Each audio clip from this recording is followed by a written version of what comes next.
В настоящее время показатель новых случаев заражения COVID-19 в мире стабилизировался на отметке 160-170 тысяч случаев в день в среднем.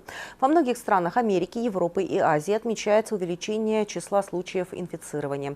Это означает, что эпидемия COVID-19 по-прежнему находится в активной фазе.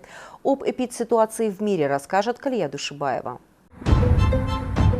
В Германии продлят запрет на крупные мероприятия до конца октября. Такое решение приняла канцлер Ангела Меркель и премьер-министр 16 федеративных земель. Хотя эпидемиологическая ситуация в стране улучшилась, власти опасаются новой волны заболеваний. Между тем, в земле Северной Рейн-Вестфалия приостанавливает работу скотобойня. Там более 1000 сотрудников сдали тесты на коронавирус, и более чем у 650 человек результат оказался положительным. Всех зараженных отправили на карантин. Власти района Гютерсло, где находится комбинат, в целях предосторожности снова закрыли школы и детские сады. В Германии в общей сложности зарегистрировано почти 190 тысяч случаев COVID-19. Скончались примерно 9 тысяч человек. Выздоровели более 170 тысяч.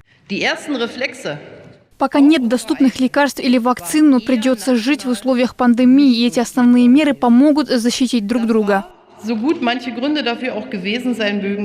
В Бразилии за минувшие сутки зарегистрировано 22 756 новых случаев заражения коронавирусной инфекцией, следует из данных Министерства здравоохранения страны. Также за сутки от вируса скончались 1238 пациентов. Общее количество зараженных достигло 978 140 человек. Из них выздоровели 482 102 пациента. Скончались 47 748 человек. Число новых случаев заражения в Бразилии растет стремительно. Страна идет на втором месте по количеству зараженных и жертв коронавируса после США.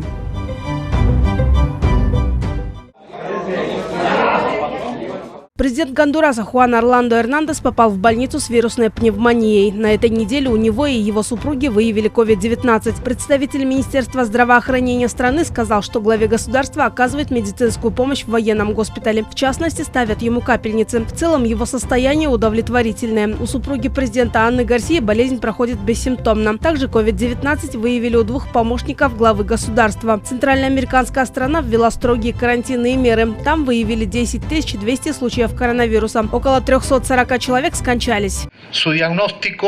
Его диагноз по итогам лабораторных исследований – пневмония. В настоящее время он в хорошем состоянии. Получает разные лекарства внутривенно. Такую помощь могут предоставить только в больнице.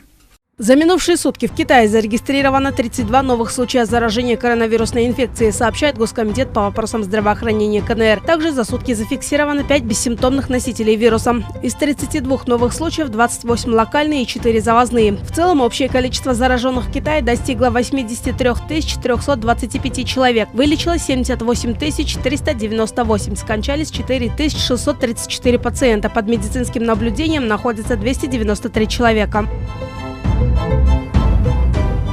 За последние сутки в России зарегистрировано 7972 новых случая заражения коронавирусом. Об этом сегодня сообщает оперативный штаб по борьбе с коронавирусом. Новые случаи выявлены в 83 регионах страны. Всего в стране выявлено 569 063 случая коронавирусной инфекции. Также в России за прошедшие сутки от коронавирусной инфекции скончался 181 пациент. Большинство смертей выявлено в Москве и Санкт-Петербурге. Общее количество жертв коронавируса в стране достигло 7 841 человека.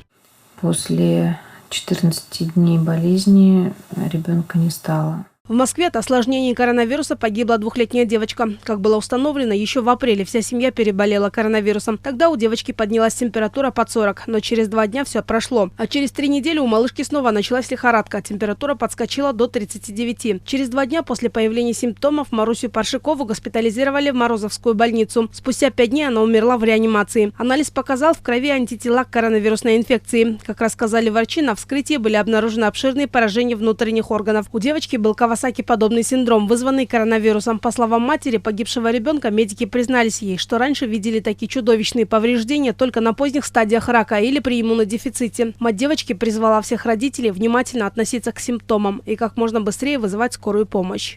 Не знаю, какое чувство, когда ты понимаешь, что ей больше не больно, и тебе хорошо от этого.